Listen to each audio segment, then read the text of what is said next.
Mike. Got it. Thank you. Okay, good evening, everybody. It's 6 o'clock. I'd like for y'all to put your phones on at least mute and remind you of the COVID protocol. Please, when you can, wear your mask, observe 6 feet apart.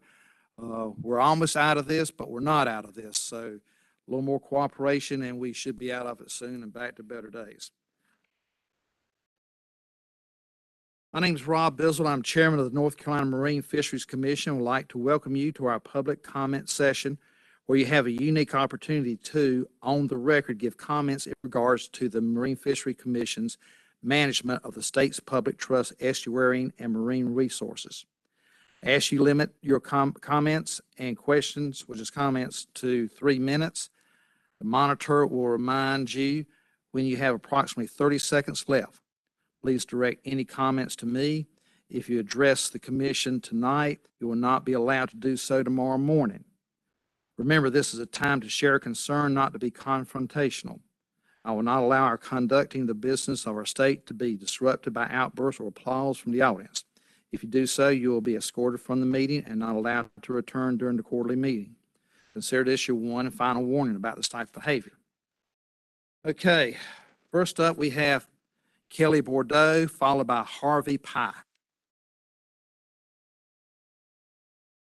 See, the timer's going to be over here, and it'll start yellow when we're not having a timer. Okay. All right, good enough. So you listen for your 30-second call.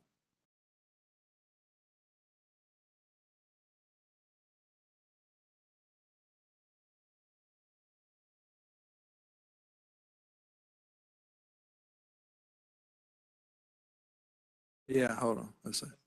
That might be a good thing, guys. You might. All right. We'll start you over. All right. All right. Let me go back. Start over. Okay. You good? All right. Hey, good evening, everyone. Kelly Bordeaux, live in Beaufort on a creek that's designated as a primary nursery area. Just want to say thank you for having me. Let me speak. Say my 3 minutes of information that I want to put out here. One thing to note is I'm father of 3 young kids. That's interesting, and they'll come in a second. But just want to say, as an engineer, when we manage our fisheries, I just want to make sure we're using data and science to do that. I think that's very important when you look at it, regardless of who you think should have this allocation or that allocation. You got to have science behind everything. That's where engineering tells me, and data helps support that. All this, if we look back 40 years, we're looking at the fisheries a long time ago. I think, and we look at where we're now, I think the fisheries are struggling. I think that's an obvious thing. And I'm concerned with my 3 young kids. If they come up here in 30 years, they're going to have, concerns that they're going to say, hey, who caught the last speckled trout, or who caught the last red drum, or, things of that nature. So just saying, hey, let's manage it well, regardless of how we're looking at it, if it's commercial, recreation, whatever. And we use good data and we generate good data with the fisheries to do that. So that's my point there. Going on to the particulars that you guys have on the agenda tonight, the Southern Flounder Amendment 3, I do support taking the nets out of the water. I think gill nets are random or indiscriminate killers of everything. I watch the gill netters behind my dock run the gill net, and you got a 4-foot tide. We kill the terrapins, diamondback terrapins, we kill the crabs, we kill red drum while they're fishing for flounder. And I get it. I watched them. I'm not trying to be biased one way or the other, but I see it and I look at it as far as my young kids are concerned, as far as how it's going to turn out in the long run. And as a bipartisan part of that is the trawling. I've done shrimp trawling. I've watched it. I've run a boat, run a shrimp trawl, and run gill nets. And I see the shrimp trawling in inside waters as a bad thing. It catches everything, and much of that are juvenile fish that die. And so I think your bycatch is really hurting the fisheries as a whole. So I recommend no gill nets. If we go pound that fishery, that's acceptable, because it discriminates against all the other stuff that comes in the net. You get to pick what you get. So that's the point there. On the striped bass amendment 3, we're working hard to get the striped bass fishery back to some point of where it was, 20, 30 years ago. And by putting the nets back in the river, upriver to catch shad, I don't 30 seconds. I don't think that's a good thing from my perspective. I think you're going to hurt the striped bass trying to, the recovery we're working on so hard there. by putting those nets in there. And as we all know, the gill nets are tough, and I understand the point that they're trying to make a living with shad, but I don't think we should go back to putting gill nets where they were before up the river. That's all I've got. Thank you, folks. Thank you very much. Harvey Pye, followed by Art Thingolstad. I'm glad somebody up at front is writing these down for me so I can read them better. And also, if you're representing any sort of organization, please state that whenever you come up here. Tell me when I can start. You start. Okay, I'm Harvey Pye, Fairfield Harbour Fishing Club, 100+ members from all over the country who came here for the quality of life that we all love and know about. As a resident here in Eastern Carolina for the past 15 years, I've learned to treasure and to value all of our coastal resources. I believe with careful consideration of these resources, all of us can benefit. And it's our duty, it's your duty, to preserve that resource. I don't earn a living from any of these resources, but there are others who do in this community, and I respect them. I buy their fish when I can't catch my own. I release what I can, keep only what I know I can. I want them to succeed. What I'm most hopeful for is that you make the right judgment and the right call to preserve this resource for all of us. I've got 7 grandchildren. I don't want them to be without this resource. And I see it as my responsibility when I can protect it so that they have a legacy. And I want you also to protect it. I'm sure you don't want to be known as the creators of extinction who failed by knowingly not doing enough to protect the fishery and the waterways when you had this chance. Your decision should first benefit the resource, not the commercial fishermen and not the recreational fishermen. If you don't do that, you're going to divide and weaken us. I'd rather be strong united than weak divided as a community.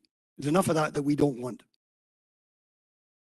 So it's a very difficult challenge that you have to balance your decision and to find a way that delivers the best practices for this fishery for all of the citizens of North Carolina. Finally, I'd like to borrow a comment once spoken in history. If we don't equally share this decision, there is no equality in the outcome. So please, please don't fail the resource. Thank you. Thank you, sir. Art Thingolstad, followed by Bill Mandalak. Did I get your name close right? Close enough. Good enough. Or other things that are worse. My name's Art Thingolstad. How do you turn it on? It's on. It should be on. Okay. Yeah. Name's Art Thingolstad. Live in Fairfield Harbor. I'm here to speak about the striped bass amendment. I'd like to be clear that I don't like the idea that the nets go back in upstream. I think it's dangerous for the already weakened striped bass population. And it just doesn't make any sense from a scientific point of view. Thank you. Thanks, sir. Bill Mandalak, followed by Hugh Barwick.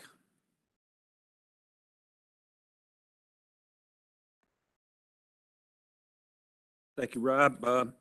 My name is Bill Mandalak. I'm here representing 20 drunks with a fishing problem that have been worried about shad for about 15 years and just as long for flounder. And it's sad to me that we've come to this point where we've had such a painful choices we've had to make. But I don't understand why we continue to allow gill netting when the quota will be so low that pound nets and giggers will be able to get that quota without a problem. In fact, we don't have to do any ITP because as far as I know, the giggers have not gotten any sea turtles. Secondly, I would really like to have you reconsider opening the ocean for summer flounder and Gulf flounder.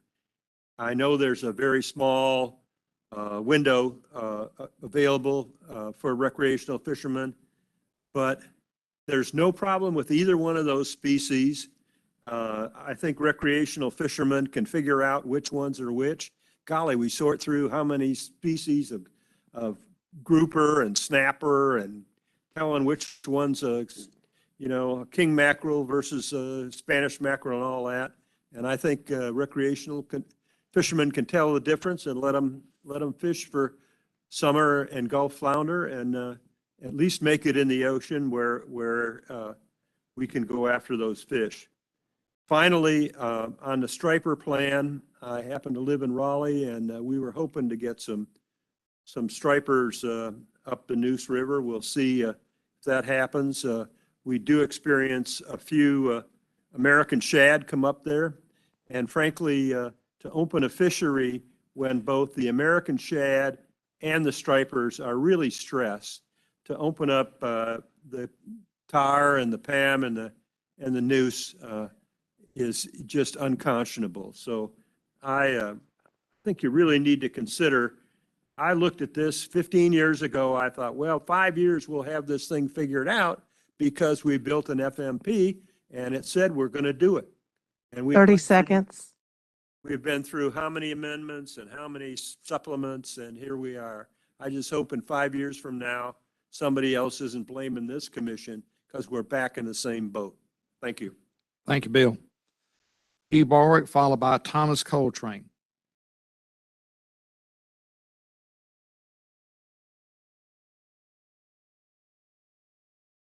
Thank you. I am Hugh Barwick, and I'm here tonight to specifically object to the large mesh gill nets being fished in the currently restricted areas of the Tar, Pamlico, and Neuse rivers during the commercial shad fishing season. As we all know, the shad population along the Atlantic coast of the United States has been in decline for many years, and its protection and restoration has been the goal of several federal and state resource agents for quite a while. Thus, it seems counterintuitive to me that the Marine Commission would even consider expanding commercial fishing for shad in a previously closed area. When I was a young boy growing up in eastern North Carolina, shad fishing was very popular. Farmers worked all day and would shad fish at night with bow nets, sometimes with gill nets in inland waters. Shad at that time was plentiful. That's the 50s and the 60s. Today, bow and gill nets are illegal in inland waters, and shad fishing is hook and line only with a creel of one fish per day. So one has to wonder again why the commission still allows commercial fishing for even shad. It's obvious that the shad populations have not been restored. By allowing large mesh gill nets in areas currently protected for striped bass under the disguise of fishing for shad is simply management insanity in my part. I say this because we all know that striped bass will be caught in these nets along with other species such as the spotted sea trout and red drum. If the commission is really concerned about the management of striped bass along with some of these other species, then the recommendation of allowing nets above the ferry lines should be vetoed. However, the commission seems to be only concerned with commercial fishing industry making a few extra dollars by catching a few more shad and associated bycatch. And if that's true, then the commission will have to live with the legacy of allowing once flourishing North Carolina fisheries to wallow in the mud of mismanagement. In my view, and in the view of some of your biologists, you're already in the mud. In closing, I can only hope that 30 the seconds. commission can see the folly of your past management decisions that have failed to enhance fish populations in our state and have made North Carolina somewhat laughing stock on the East and Gulf Coast. Please consider the impact of targeted and non-targeted species in your decision regarding the use of large mesh gill nets in the currently restricted areas of the Tar, Pamlico, and Neuse rivers, and for once vote to preserve and enhance Time. the fisheries of North Carolina. Thanks, sir. Appreciate it. Thank you. Thomas Coltrane, followed by Jerry Shield.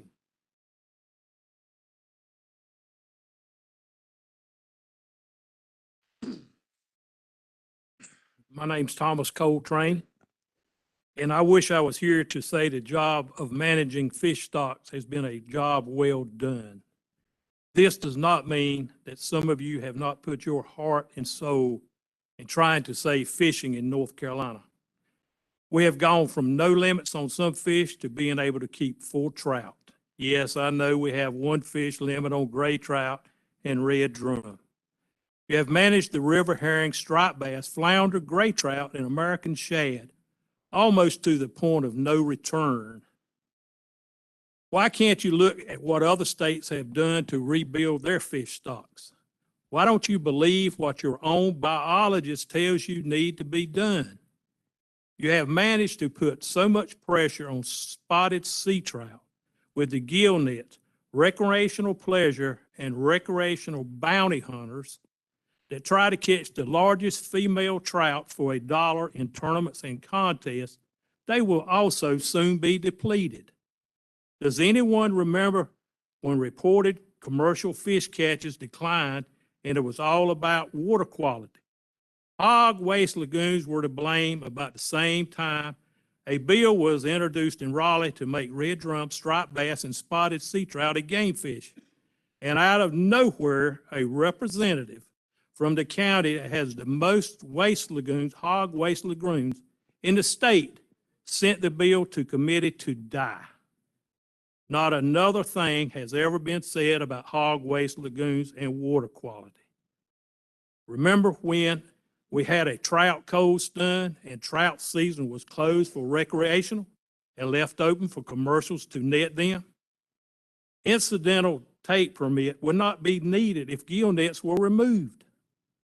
I must commend the Marine Fishery Patrol and wildlife officers for a job well done this year. I have been checked more in the last 6 months than in the last 6 years. And every one of them was a very nice encounter. Putting the gill nets downriver was a step in the right direction. Taking them out of the rivers would be a giant step in saving fishing. I wish every one of you could have seen the look on my grandson's face 30 seconds. when he released a citation trout and turned and said, "Granddaddy, she's gone." His children may never see a citation fish in North Carolina if something's not done. I may not see it happen, but one day gill nets and inshore shrimp trawling will stop. I will close with something Japanese Admiral Yamamoto wrote after Pearl Harbor was attacked. I fear all we have done is to awaken a sleeping giant and fill him with Time. terrible resource. Thanks, sir. Thank you. Jerry Shield, followed by Donald Willis.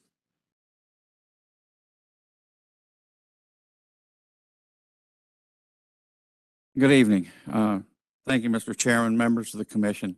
I'm Jerry Shield, Director of Government Affairs for the North Carolina Fisheries Association. I offer comments specific to the southern flounder reallocation, the 70-30 versus the 50-50 split. Mr. Chairman, in the audio of the special meeting last March, you mentioned that you've never received so many comments as you got regarding this issue. That may be due to the fact you were not on the commission on Valentine's Day 4 years ago, when the commission held a public comment session in Wrightsville Beach on the issue of coming up with changing the criteria for getting a commercial fishing license. I was there, and it was a standing room only crowd at the blockade runner, where about 99.9% of those in attendance and who submitted comments were opposed to the change. However, at the commission's business meeting the next day, those overwhelming comments did not stop the commission from ignoring those public comments and going forward with it anyway. You could add a few proposed rules for rulemaking over the years to make the point even stronger. Another point that was lost at your special meeting a year ago is when commercial fishermen lose any portion of any quota, it negatively affects the majority of the owners of this public trust resource, and that is the consumer. It's not just about how fishermen get affected, but all owners of the resource, the overwhelming majority of whom do not fish recreationally or commercially. This is not about a popularity contest. If it was, we would be ruled by the tyranny of the majority, and the very reason why our founding fathers set up deliberative bodies to objectively look at the issues. Otherwise, why have several members of this commission from diverse backgrounds? Finally, I found it interesting in listening to the audio of the special meeting last March that the motion to reconsider the issue was made by a member of the minority vote on the issue at the previous meeting. Robert's Rules of Order is rather specific, and you've adopted for parliamentary guidance Robert's Rules of Order, which 30 states seconds. that a motion to reconsider should come from a member of the prevailing side of the previous vote. Thank you, Mr. Chairman. Thank you, Jerry. Donald Willis, followed by Gregory Judy.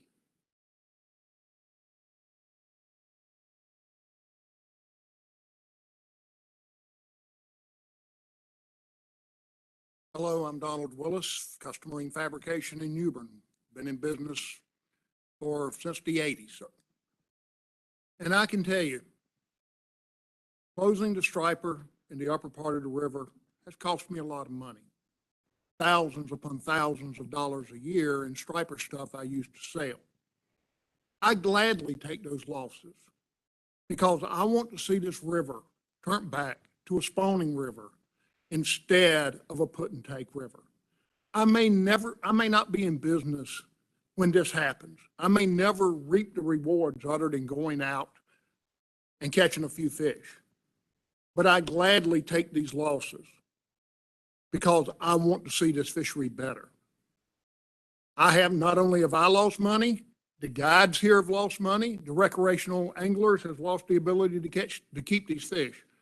We've all sacrificed, but we all understand what it's for. And that's for bringing this fishery back. And to sit here and to say that you're going to open up a fishery on a distressed fish, to bring these nets up here, to try to catch these fish is a slap in the face to all of us.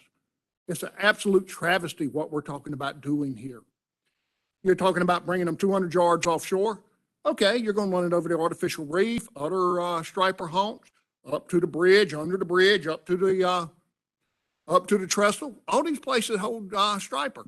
You have to remember, what are striper eating this time of the year? Shad. So wherever the shad are, guess what else is there? Your striper, along with other game fish that's going to get entangled in this. Really bad idea all the way around. And besides that, when we talk about these large mesh gill nets, we're the only state doing this. Why? Ask yourself, why are we doing this? Why are we fishing a dirty fishery? Why are we the only state with an ITP for killing sea turtles? One of only 2 for endangered sturgeon, long and short nose. Why are we doing these things? It makes no sense. Why are we spending major money, taxpayers' money, for an ITP that we don't need? We can fill the whole flounder quota without going there. Why are we doing this? Do we like to look like the butt of the nation? I mean, what are we doing? It makes no sense. 30 just asking, seconds. please think about this and make the right decision. We are not cutting the commercials one bit because they can still catch their quota. We're just doing away with a very dirty fishery everybody else has already done and never readdressed. Thank you. Thank you, Donald. Gregory Judy, followed by Ashley King.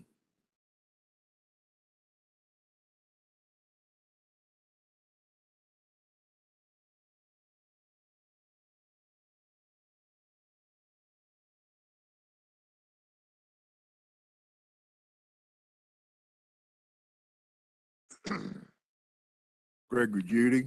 I live in Washington. Good evening, Commissioners. I thank you for the opportunity to speak.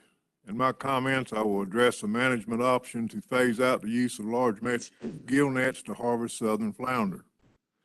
The proposal to phase out large mesh gill nets is just another attempt by the Coastal Conservation Association and North Carolina Wildlife Federation to cripple the North Carolina commercial fishing industry, with their ultimate goal being the elimination of the commercial industry altogether. Large mesh gill nets are a legitimate and effective tool in the southern flounder harvest. These nets are easily regulated. There are restrictions on the gear specifications, total yards, stretch mesh size, number of meshes deep, soak time, and areas where fishing is allowed. The number of commercial fishermen using large mesh gill nets on flounder appears to be shrinking, so total yards fished will be reduced even more. The groups that back the elimination of large mesh nets state that the incidental take permit has been a failure. They claim that observer coverage falls short of the 10% goal. If that is true, then DMF needs to meet with representatives of the industry to figure out a strategy that will produce the needed data. Whatever the on-water observer coverage may be, it is overwhelmingly better than the on-water coverage of the recreational sector. Does DMF need to file an ITP for the rec sector? Are endangered sea turtles caught by rec fishermen targeting big red drum, tarpon, and cobia? Oh yeah, they do. But amnesia or a conspiracy of tight lips and no pictures on social media help to hide the truth. Why are rec anglers and guides exempt from onboard observers? I'm sure the incidence of sea turtle interactions is low, but it's like saying only one hook doesn't hurt anything. But what about 1 million hooks? Does 1 million hooks have a potential for harm?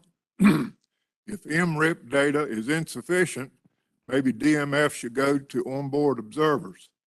Large mesh gill nets are a legitimate tool for the harvest of southern flounder. They are easily regulated and allow the commercial fishermen a way to 30 diversify seconds. their income. As I understand it, in 2021, the commercial sector went over their quota 15 to 20%, and the rec sector caught 3 times or 300% what their quota was. That is unfortunate, but I do not believe in paying back overages.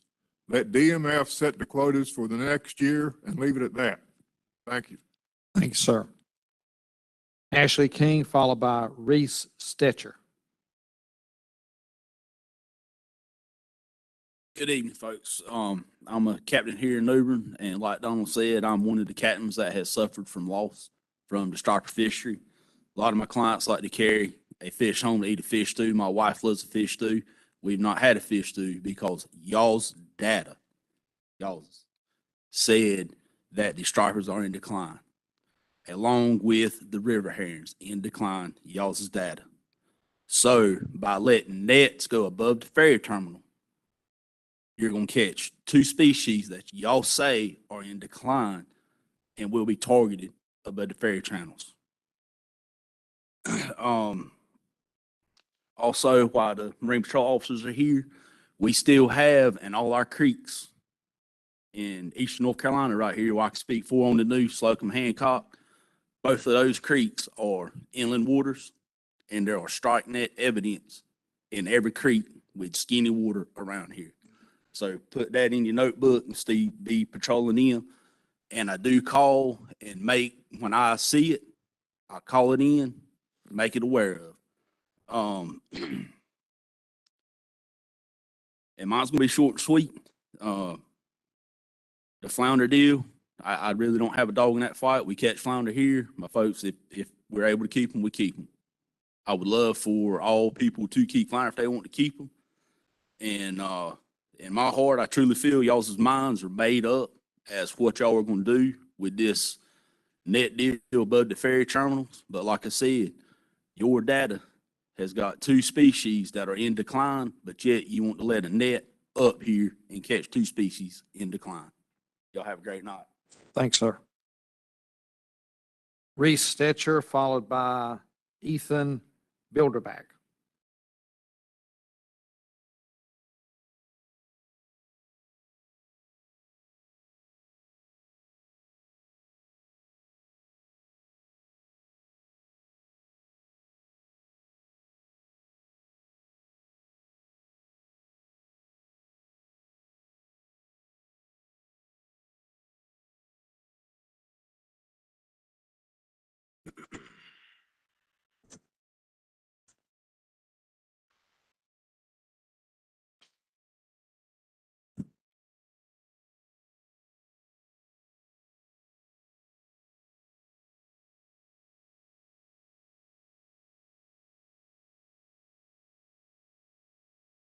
Ready?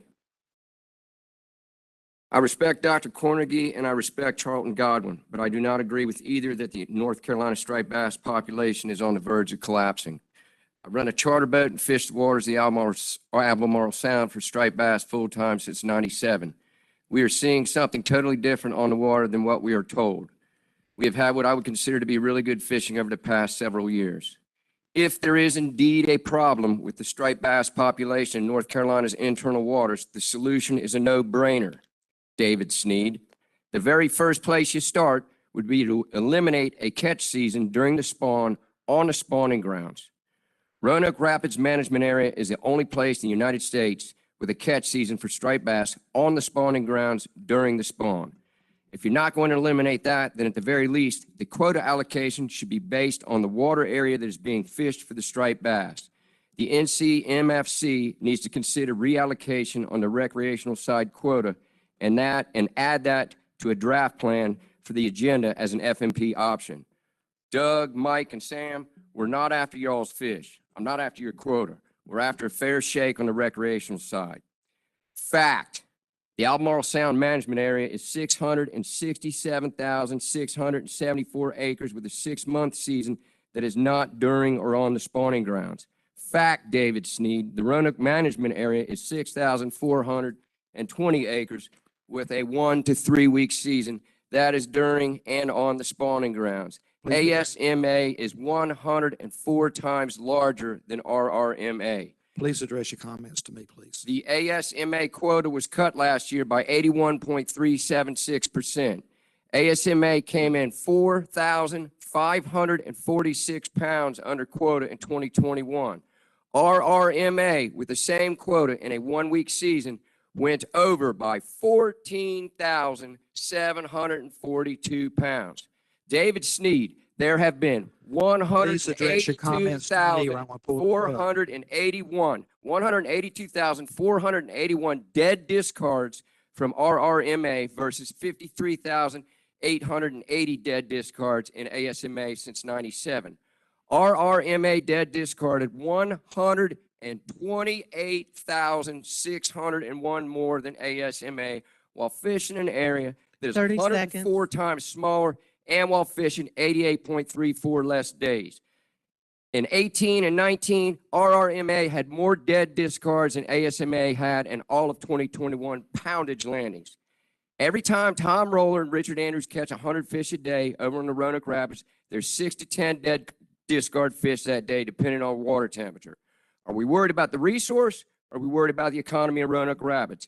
If it's the economy, then what about ASMA, which supports Dare County, Currituck County, Camden County, Pasquotank County, Perquimans County, Washington County, Berkeley County, and Terrell counties?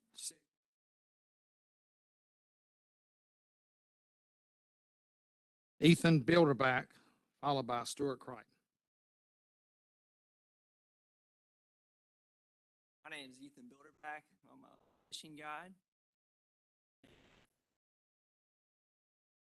Turn the mic back on. Okay.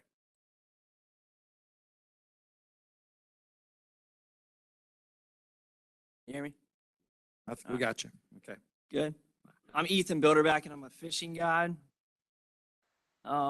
Conservation, the prevention of wasteful use of a resource. Putting gill nets back in the water. There's a lot of bycatch that comes with putting those nets back in the water.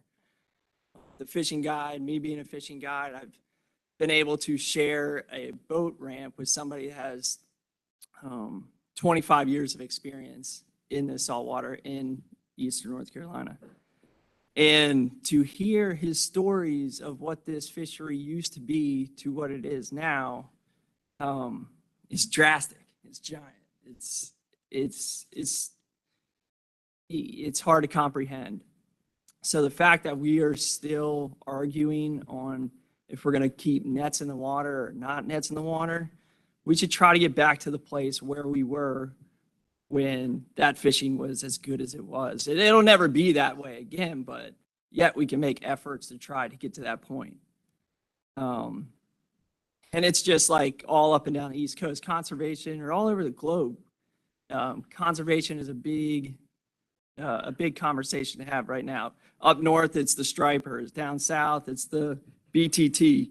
I mean, there's a lot of efforts moving towards positive direction of water quality and the fish in the water.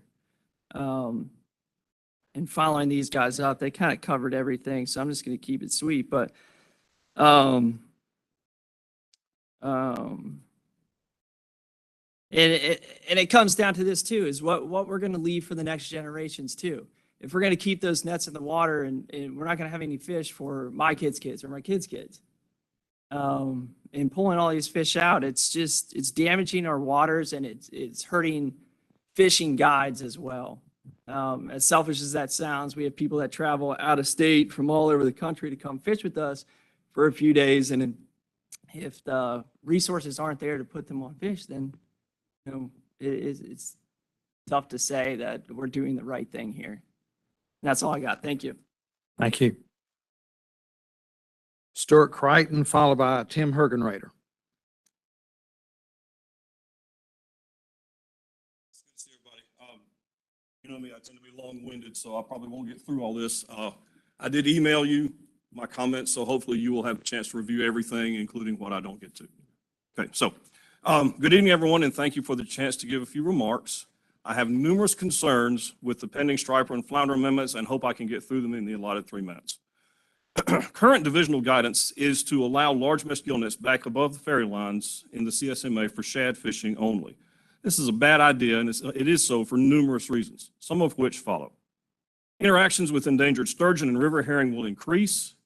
The shad fishery is a low-value, part-time, niche fishery with only a few participants statewide. The latest divisional harvest figures indicate an average price of about 50 cents a pound for American and/or hickory shad. A healthy, self-sustaining striper population throughout the CSMA is certainly much more valuable to everyone. From the 2020 ASMFC stock assessment, American shad are overfished coast-wide. Why in the world would you reopen a gill net fishery on such a stock? DMF studies have observation levels that are too low to guarantee minimal striper interactions with the current tie down and distance from shore restrictions. I looked at the Amendment 2 documentation. There were 169 observations over 9 years on the Neuse, Tarpam, and Bay Rivers. That's an average of 19 per year on all rivers, or 6 per year, assuming equal observation frequency. NC Wildlife study by Rachels and Ricks indicated that the gillnet removals were the main reason why stripers on the CSMA were experiencing cryptic mortality prior to the no harvest restrictions. That study cannot be summarily dismissed.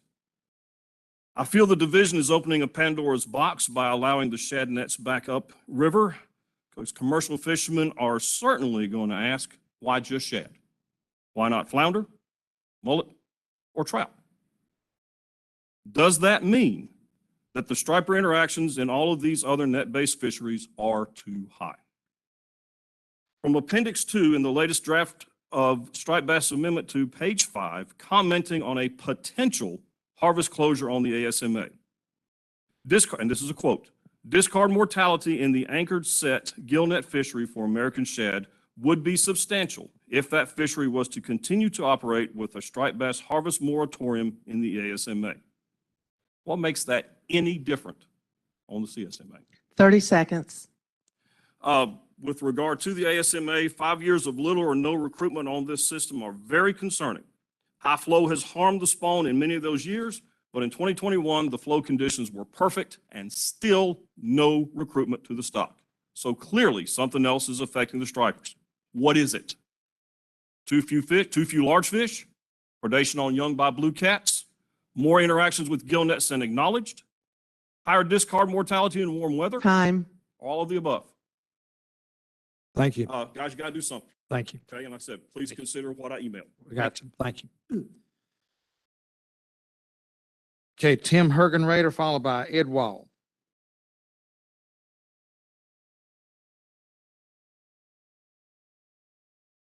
Good evening. I'm Tim Hergenrader. Once again, we find ourselves meeting to discuss flounder and striper issues. Flounder, the DMF, MFC have anguished for years over phasing out large mesh gill nets. because that would impact the largest commercial flounder user group. DMF is once again genuflecting to the commercial fishing industry and ignoring the cleaner pound nets and gigging in favor of the dirtier large mesh. In 2017, the terminal year of the latest stock assessment, 714 net fishermen landed around 186,000 pounds of flounder, worth about $681,000. Those figures, under the draconian coming actions necessitated by years of mismanagement, will decline precipitously. The chickens will be coming home to roost. At the same time, the DMF turns a blind eye to the recreational sector's $240 million contribution to the state's economy from flounder alone. With anticipated paybacks under the DMF proposal, the $240 million recreational flounder industry's contribution could effectively close. Here come those chickens.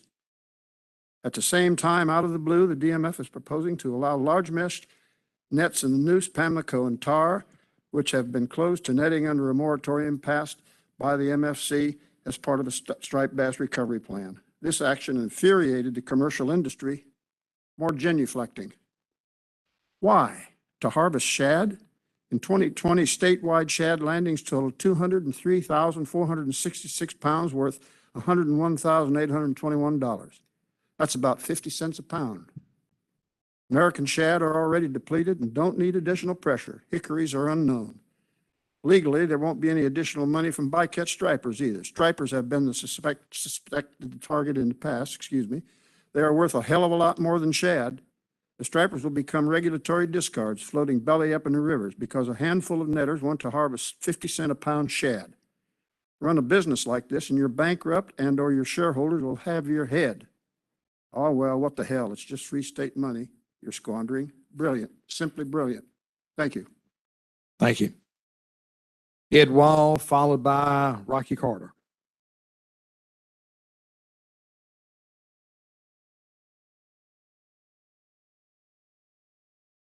Thank you. I'll keep this brief. I just want to share memory of something that I was told just a few years ago. Now, I know to some of our younger folks in attendance here, I look sort of old and decrepit, but my memory is still pretty sharp, especially what I was told. It has remained with me. This, in a number of years, about 23 years, I produced the outdoor page for the New Bern Sun Journal. And as a part of that, I was interviewing a fisheries biologist with the North Carolina Wildlife Resources Commission, Ben Ricks. And at that time, the gill nets were in the river, as they had been for a long time, and the Division of Marine Fisheries was stocking the Neuse River with hatchery reared stripers. They put, if I remember correctly, something like 100,000 stripers in the river each year. I was talking to Ben, I was getting information for an article, and we were talking about the nets and the impact of the nets. And I'll never forget, he said that the study, they had done studies, which I think a previous speaker referred to, that found that approximately 80% of the stripers that were stocked in the Neuse River each year did end up in gill nets. Now, I thought about that just a couple of days ago when I saw a comment. It was in quotes. It was attributed to someone in the Division of Marine Fisheries that said that they thought that moving the gill nets, allowing gill nets to be set upstream to the inland waters boundary, might have a possible impact on the stripers. These scientists had found that 80% were ending up in the gill nets. In my opinion, that's not a possible impact. And quite frankly, I and a whole lot of other people feel that allowing the gill nets to be moved upstream where they are now at the ferry crossings is at its best an asinine idea. Thank you. Thank you. Thank you. Rocky Carter, followed by David Sneed.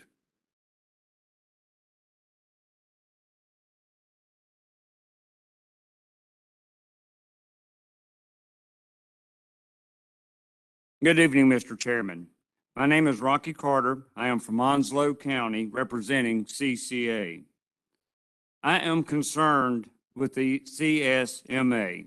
That's primarily the Neuse, Pamlico Sound and its main drainages like the Bay River and Trent River and others. I fish those areas a lot. I can tell you without a doubt that our fishing has improved a lot since the gill net closure above the ferry line was approved. We have more and bigger stripers, trout, and drum. It is noticeable. I can't for the life of me understand why you are considering a plan to allow large mesh gill nets back in the Neuse River above the ferry lines. Stripers are in trouble, and nobody knows all the reasons why. But we all know that taking the large breeding fish out of the population is one of the biggest causes. Please don't allow those gill nets back in the Neuse again. No other state in the South Atlantic allows that. Besides, the whole basis for that plan is to catch shad. And everyone knows that American shad are already overfished. On another note, I have followed the MFC rulings and decisions for the past 9 years. During this time, I have never seen true conservation regulations adopted, in spite of science calling for the protection of specific species.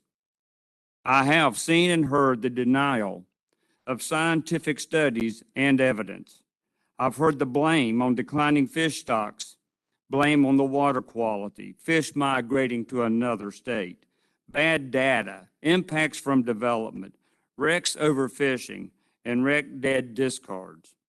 I've heard sediment washing downstream is killing fish, while sediment from trawling enhances water quality, equivalent to the effects of plowing a field. They even have reports supporting this ridiculous idea. Yet I have never heard commercial license holders admit any negative impacts from trawling or netting. There are many individuals and numerous conservation organizations that someday hope to see meaningful fishery management policies. So the MFC will vote. Typically, we all know before the vote the outcome. The result of the fox being in charge of the hen house. Thanks, sir. David Sneed, followed by Kevin Wood.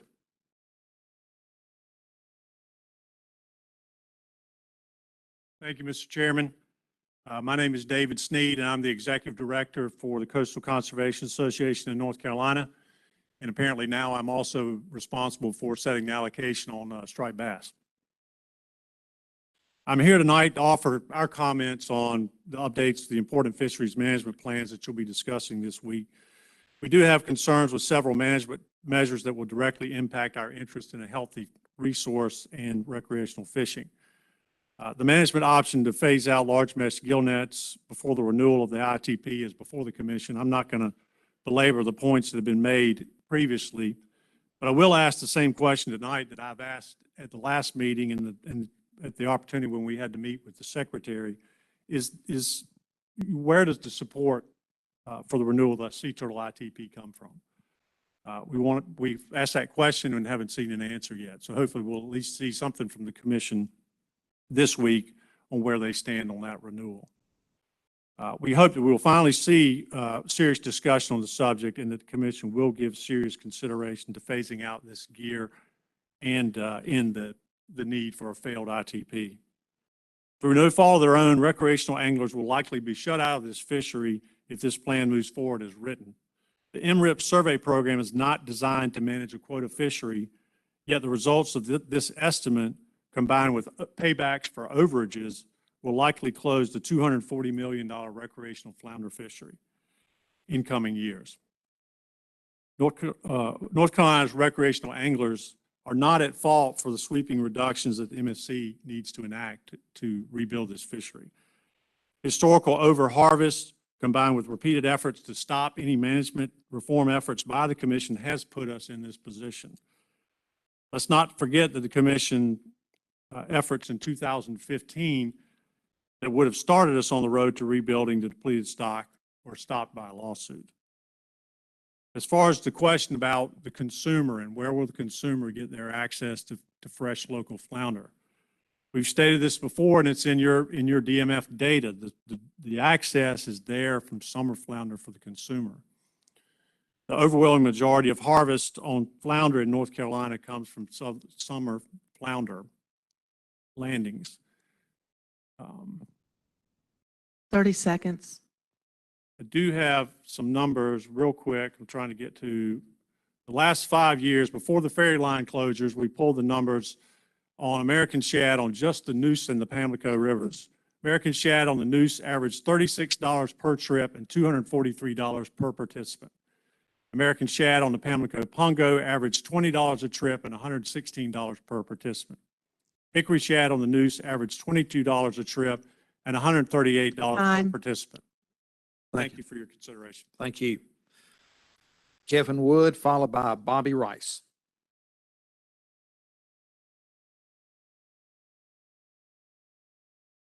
Good evening. Good evening. My name is Kevin Wood, and I'm here today to give my opinion on allowing large mesh gill nets up the Neuse past the ferry line for shad fishing. Based on data received last year, the shad fishing industry in the Albemarle Sound had 157 commercial shad fishermen, and together they brought in approximately $80,000 during the fishing season. This equates to only $509.55 of revenue per commercial fisherman for the season.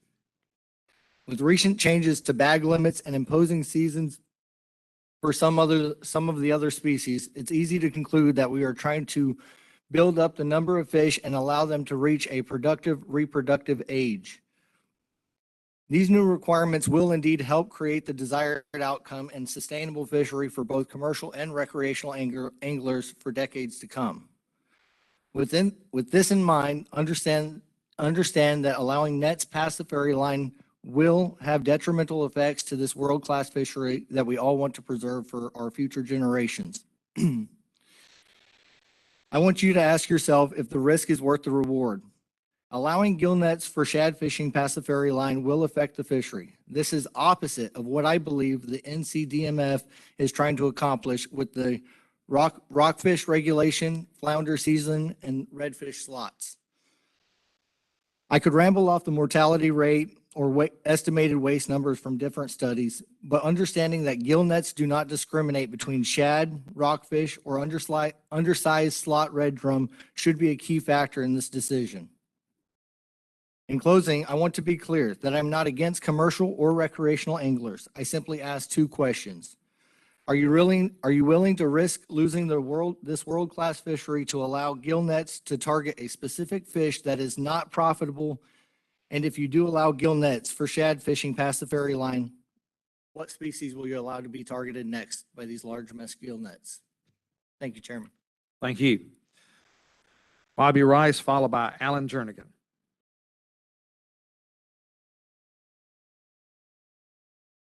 Good evening, Mr. Chairman and the board. Thank you for allowing me to speak.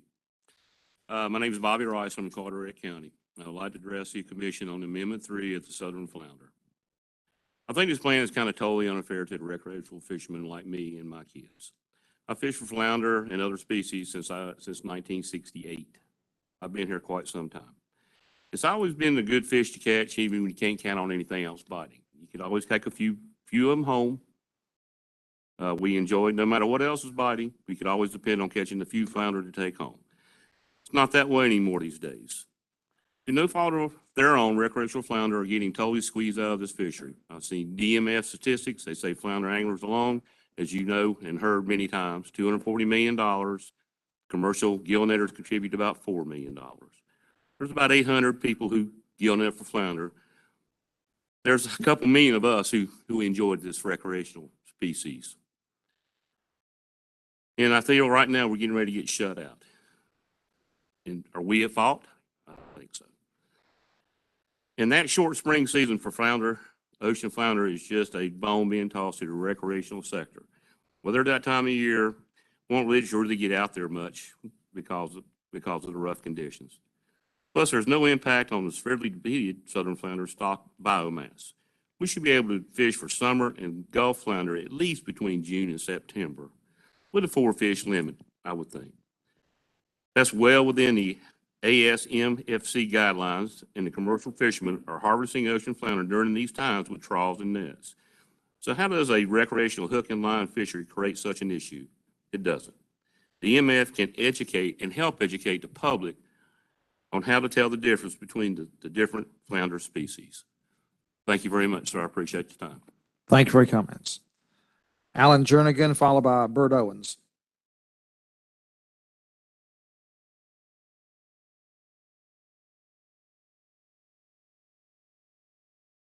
This is my official public comment, and I have 12 copies available here in case I'm cut off or run out of time.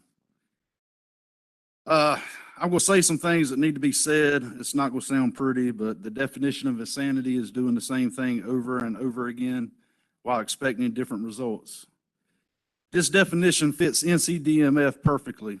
Commercial overharvest has led us to where we are with southern flounder, but yet senior staff continue to fight to keep large mesh gill nets in the water. I understand as a bankrupt state agency who can't even cover their own payroll, you are afraid of losing fees of any kind, especially license fees in the form of scuffle renewals. It's time to address the gear responsible for a multitude of problems in our inshore waters. Division staff has continued to ignore public comment up to this point throughout the entire southern flounder FMP process. As recent as 2019, division staff ignored over 3,000 public comments in that 1 year alone, echoing the same message. Eliminate large mesh gill nets from the southern flounder fishery. Per NCDMF data, 2017, there were 714 part-time large mesh gill net fishermen that landed southern flounder. That is all. Why do we continue to penalize the public and the $240 million economic impact that comes along with recreational flounder fishing to accommodate these 714 people? I could care less if these 714 people go start a part-time lawn care business. It's time to do the right thing. Is there any help on the MFC level? Let's take a look at that. Tom Hendrickson, how's Brent Fulcher doing since his federal raid? They address comments to me. Okay. I'm tired of saying that. Okay, no problem. Commissioner Hendrickson is a guy that handles political contributions along with various dark money contributions for the Democratic Party. Commissioner Hendrickson is here on this commission because he is a bought and paid for vote. Commissioner Hendrickson never owned a fishing license until he was appointed to the MFC. We're getting a little personal on this. Let's talk about the issues. Okay. We also have a UNCW biologist that is also Again. Okay. 30 seconds. Well, I got copies for everybody to read. You can catch up and read about the UNCW biologist that's on the MFC, and you can read about some other comments about Mr. Hendrickson.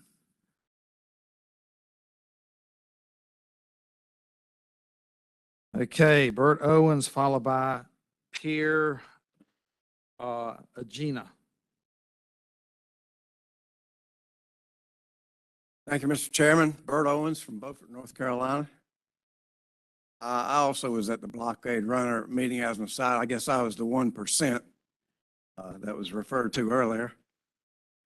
Now, as you know, the Fisheries Reform Act of '97 requires the MFC to protect, preserve, and enhance estuarine resources within its jurisdiction. Also to provide fair regulation of commercial and recreational fishing groups.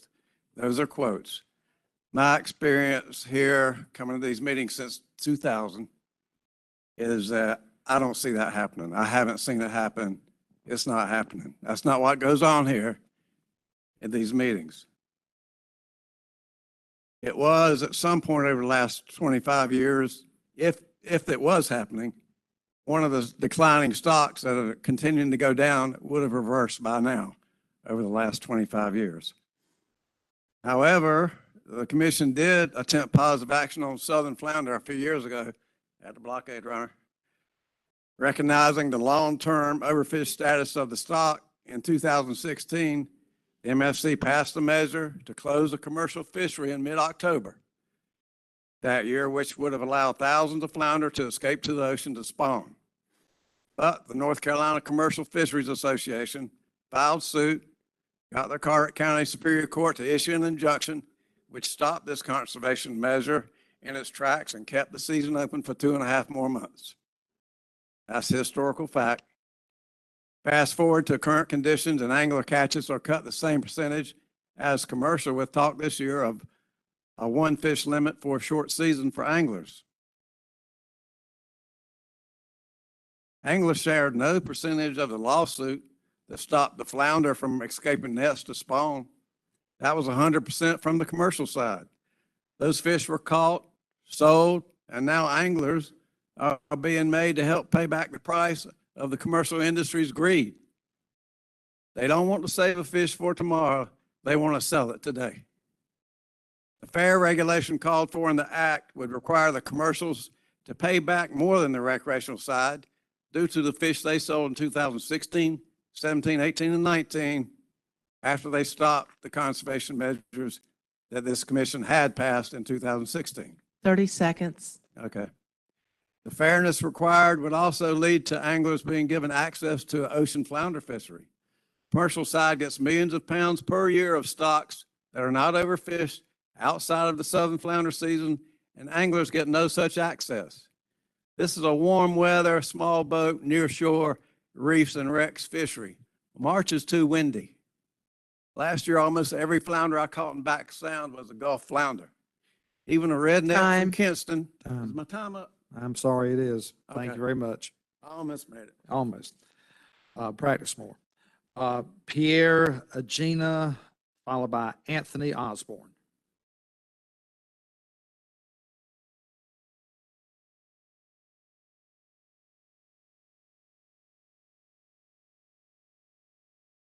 Good evening. My name is Pierre Agena. All right. And as a public educator, I want to say thank you for your service to our great state.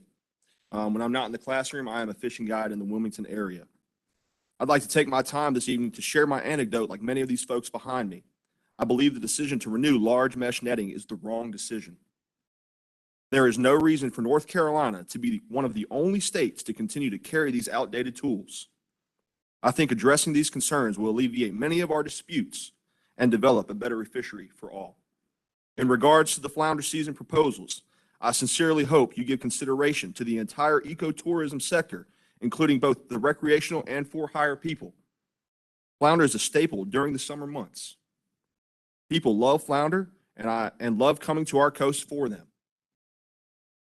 My hope and my request is that you give these people equitable opportunity to the resource while protecting it for the future. When you make your decisions, I beg you to keep in mind the younger generations that I interact with every single day so that they can have a chance to experience what so many others in our state have had. Thank you.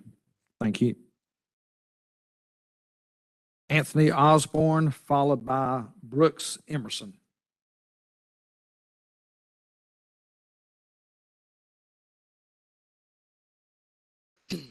Good evening. Thank you for the opportunity to come up and speak. I'm going to keep it brief. I'm not going to beat a dead horse with what's already been said. I'm also not going to point any fingers because I believe that both commercial fishermen, guides, and recreational fishermen, we all want the same thing, and that's a flourishing fishery. But in order to do so, I believe we do have to get the large mesh gill nets out of the inshore waters, and I believe that there's states across the nation that have done so as evidence of that. Like I said, I'm not going to beat a dead horse, but I would like to bring to your attention that with North Carolina's 2.6 million acres of estuary and water, we are sitting on a potential world-class fishing destination to be desired by sportsmen across the nation. And to that, I would like to bring to your attention that recreational fishing brings in 9 times more state revenue than does commercial fishing. With that being said, I think when you stimulate the fishery, you stimulate the hotels, the restaurants, the tackle shops owned by your neighbors and your friends. I think that does better for the state, and I'm not pointing fingers at any side. I think we all just want to flourish in fishery. I hope you guys take what you've heard into consideration and make the right choice. Thank you. Yep, thank you. Brooks Emerson, followed by Jeffrey Kidwell. Okay, thank you. So Jeffrey Kidwell, followed by Alan Kane.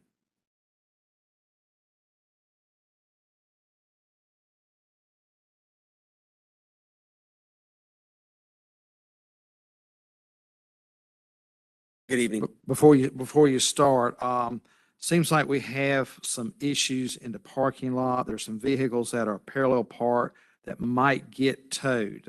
If any of you all are questioning where you may be parked and if you're going to be towed or not, you might want to go check on it. Okay, go ahead. Good evening. My name is Jeffrey Kidwell.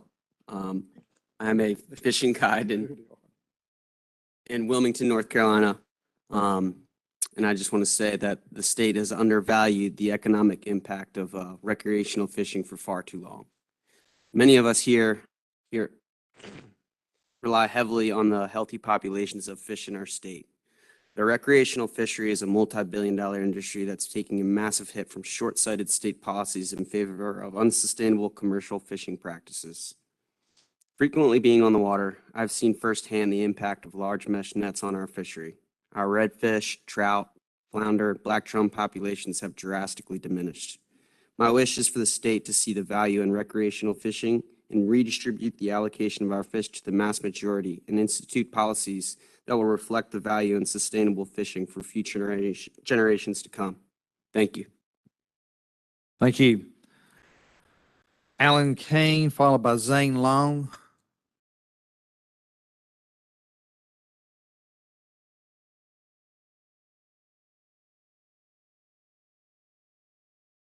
Hi, my name is Alan Kane, and I'm a business owner and full-time fishing guide in Wilmington, North Carolina for the last 11 years.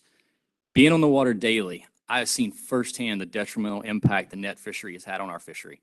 I won't sit here and tell you that our fishery decline is simply from the commercial industry, as I know there are many other factors. However, it is indisputable that large mesh nets kill indiscriminately, and its bycatch plays a major factor.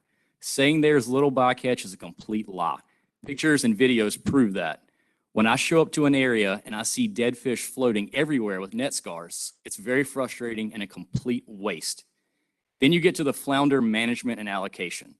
This is completely unfair to the recreational fishing citizens of North Carolina. We allow a small user group to exploit our fishery with destructive gear while giving them a larger take. Some may say as a guide that I'm just being greedy and want the fish to myself. However, 90% of my business is catch and release, so I don't care. I just want what's best for the fishery and a healthy resource for all of North Carolina as well as future generations. This is a public trust resource. Just because someone lives along the coast and it's their job, well, for most netters, part-time job, it doesn't mean that you have more rights to the resource than other citizens throughout the state. I want a fishery management that doesn't allow small, mostly part-time user groups to profit at the detriment of our fishery. The economics alone prove that the recreational fishery is significantly more important to our coastal economies. However, year after year, this is completely ignored. Having fished every state from North Carolina to Louisiana, it's undeniable how much better those states' fisheries are.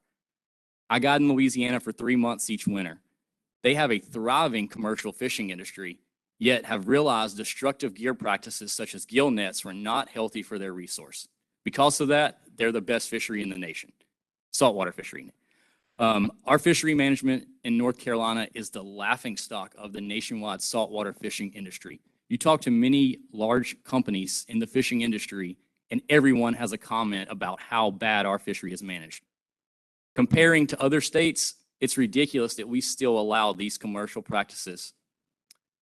And I ask you to please do not allow nets to keep destroying our fishery. Thank you. Thank you. Zane Long, followed by Chris Chadwick.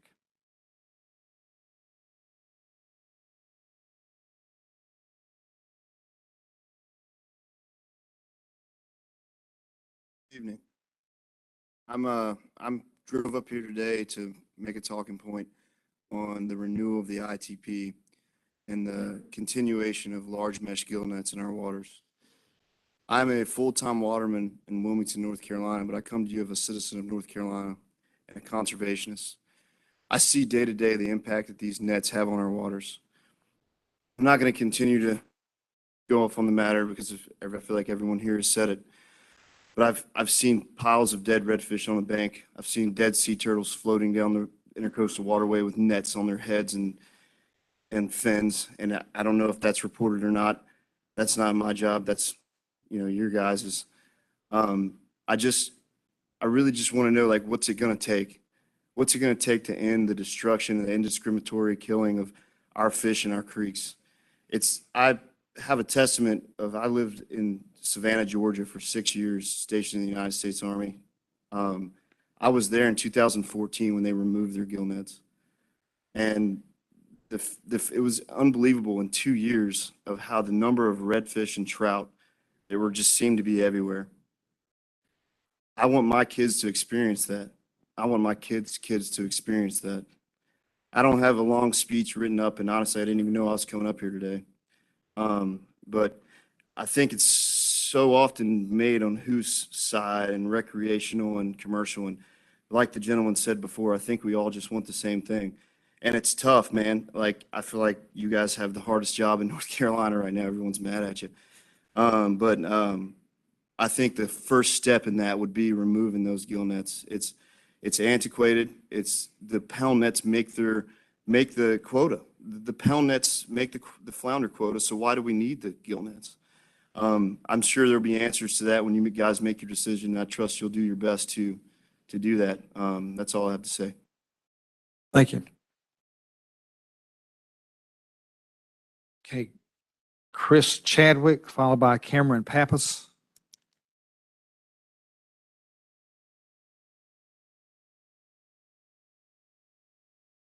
Thank you, Mr. Chairman, members of the board.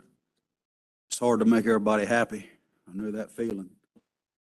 I'm Chris Chadwick. I'm a Carteret County Commissioner from Carteret County down east, District 6.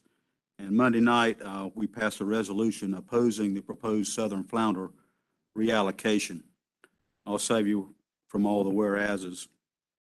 Southern flounder is North Carolina's most important commercial estuarine finfish fishery, valued at as high as $6 million annually.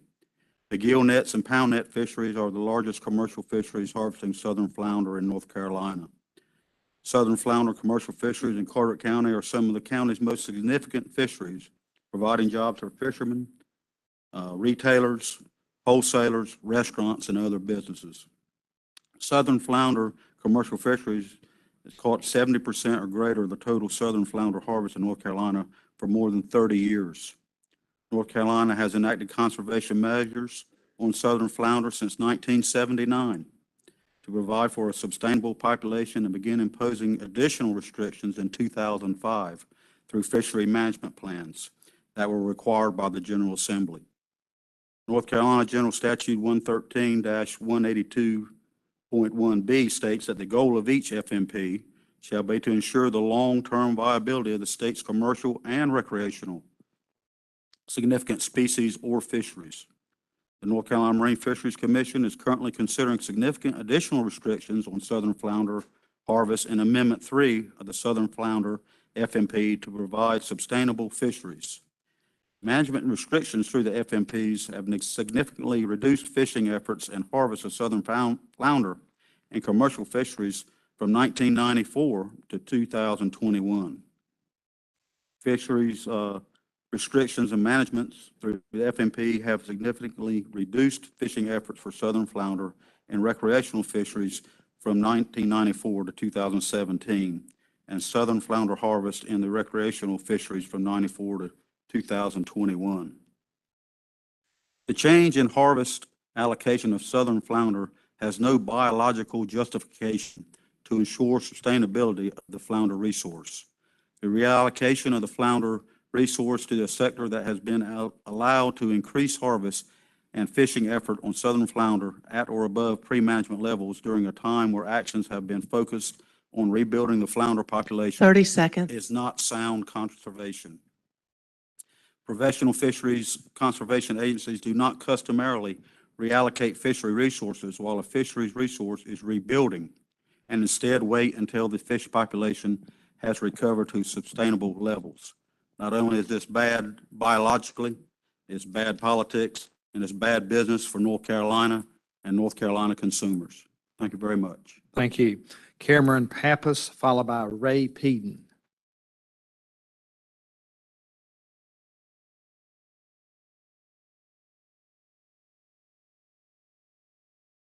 Good evening.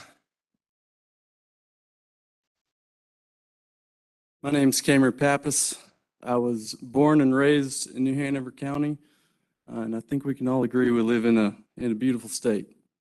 A state that has the potential to be a destination for fishing, and yet we continue to plunder our fishery to the point of needing short seasons on species such as flounder. Do the economic studies not show the potential for our state if we were to manage our fishery properly? Does the science not point to the decline of all of our fish species?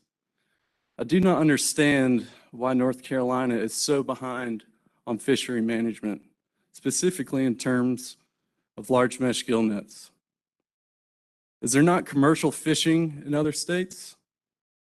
Why can we not adopt the less destructive practices of those states? People flock year after year to states such as South Carolina, Texas, Louisiana to catch their dream fish. North Carolina, it has its moments, but could be world class if we made significant changes in years to come. But changes have to happen, and we cannot continue the same old ways.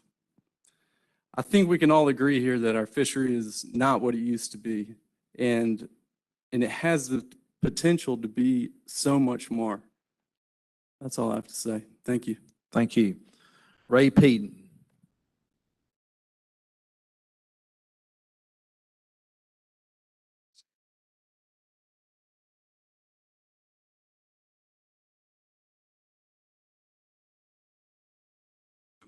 Good night. Whatever you want. Short and sweet. I would just like to see the flounder season, the rock season, open back up like it used to be. I fished the Pamlico, char, the noose. There's plenty of striped bass, plenty of flounders, and y'all wanting to close it is ridiculous. We pay thousands and thousands of dollars to fish. Y'all ain't gonna open the rock season and the flounder and let us catch what we want. Give her half our money back. Went the other day. I caught probably 15, 16 rock, had to throw them back. Caught a bunch of flounder. Caught a bunch of trout. There's fish out there, folks.